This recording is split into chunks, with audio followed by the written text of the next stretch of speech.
McDowell on the right-hand side, sitting on the pole. In the Loves Front Row Motorsports Ford, it's all about winning this race.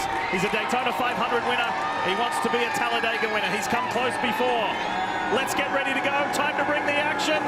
You betcha. The action like nowhere else at a track like nowhere else.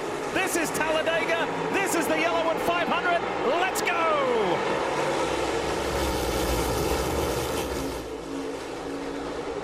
McDowell's got his teammate Todd Gilliland right behind, giving him a nice push. Cindric on the high side. The front row guys are working well together, straight from the drop of the green.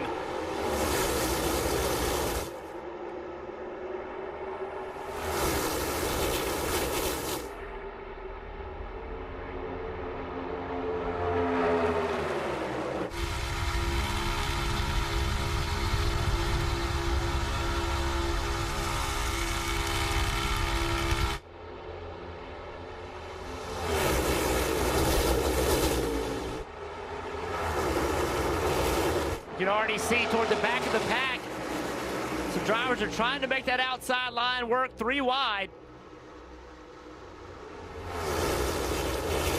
Brad Keselowski was one of those. He's up on that third lane.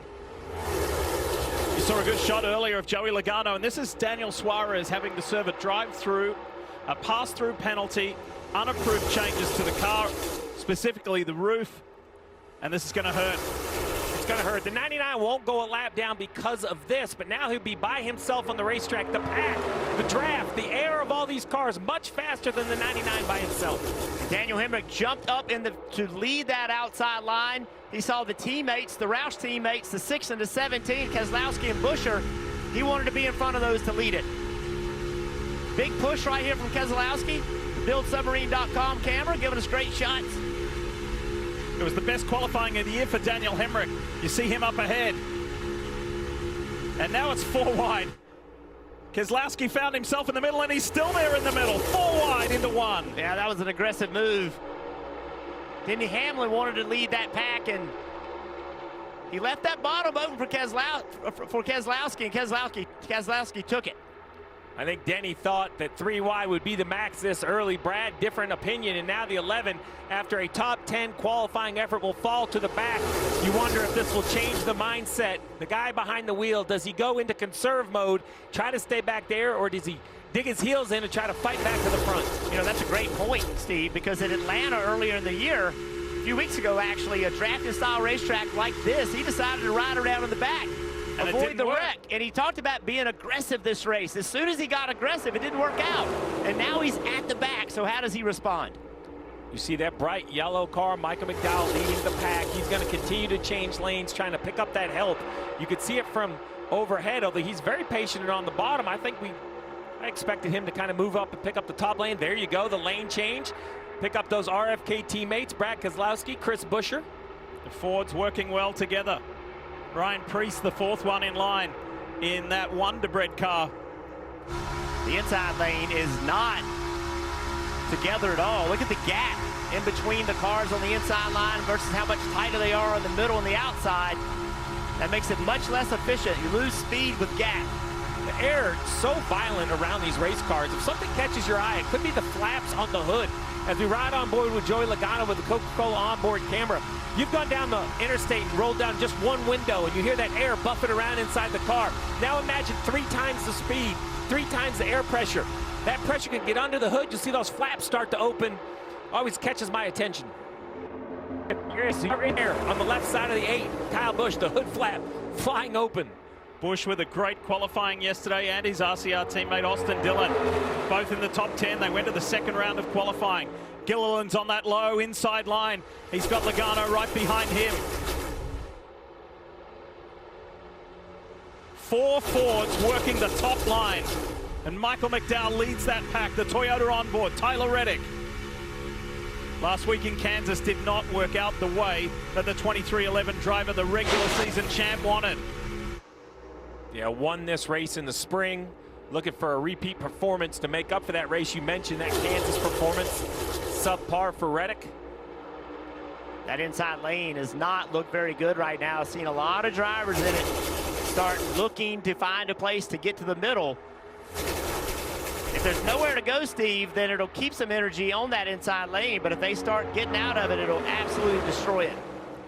Steve, something that I know that, you know, annoys you in a way is when people say it could be anybody. Anybody could win this race. And you say, well, what about the guys who are really skillful at it, who really work their craft at it? I asked Michael McDowell, the race leader, this morning, as a kid who grew up racing open wheel cars on road courses, how have you become so good at super speedways?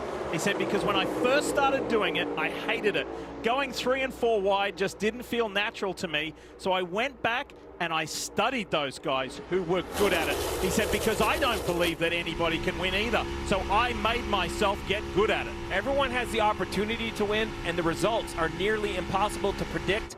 But don't confuse that with the, you know, lack of talent it requires. These are the most talented stock car drivers in the world. And at this discipline, specifically here, there are a few that absolutely stand out.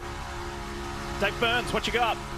Lee, we saw that early shuffle that took Denny Hamlin from an 8th place starting spot to the very back of the pack. There he is now riding around in the back, and it makes you wonder if the driver thought this was okay, if this was something that he did or didn't intend to do, if he was just dropping back on his own. Here's what he had to say. Well, that sucked. Succinctly, that sucked. He didn't necessarily want that to happen, but now, Jeff, he's just got to deal with it and race from there. Well, the problem, Dave, is that dealing with it's very difficult because it's 3 wide. Where are you going? Where are you going? Right? So how are you going to gain this track position back? There's plenty of time in this race between pit strategies, between cautions, and all these types of things. Denny can get his track position back.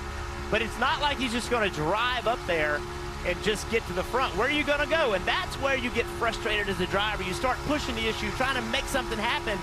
Because the only way you can get going is to get your line moving forward. You've got to do your job to move your line, and that's just by good pushes. You want to make a job for the driver even more challenging than 3 wide at 190 plus miles an hour? The first stage, 60 laps. These cars can run 40 to 45 laps on fuel. They'll all require a trip down pit road. Well, the crew chiefs ask themselves, how can we help my driver? Well, they come up with this problem of if we need less gas, we'll be on pit road less. So now I want you to be out here racing 190 plus, and oh, by the way, try to save some fuel along the way. Some are better than that than others. So many games being played throughout the pack. Just going back to the Denny Hamlin point, Jeff, to underscore that, you said and Dave mentioned, you know, he's going to make up the positions. Well, he's down 29 places from where he started.